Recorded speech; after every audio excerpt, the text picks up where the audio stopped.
যুহজিহা আনিন নার ওয়া উদখিলাল জান্নাহ ফাকাদ ফাজ। আল্লাহ বলেন, হাসরের দিন যাকে জাহান্নাম থেকে মুক্তি দেওয়া হলো, জান্নাতে প্রবেশ করানো হবে, সেই কেবল সফল হলো। ফাকাদ ফাজা, সে কৃতকার্য হল। অতএব না বক্তা নিয়ে লাফানের কিছু আছে, না শ্রোতা নিয়ে লাফানের কিছু, কারোই কোনো ফায়দা নেই। ঈমান আমলের উপরেই ফায়দা, ঈমান আমলের উপরেই ফায়দা। এটা আল্লাহর ইচ্ছা,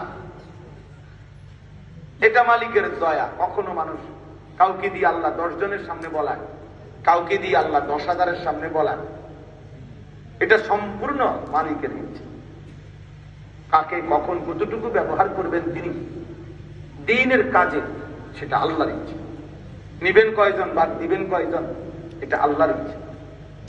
তোমরা ছেলেরা, বাবারা, আমি সবাইকে বলি, একটা উদাহরণ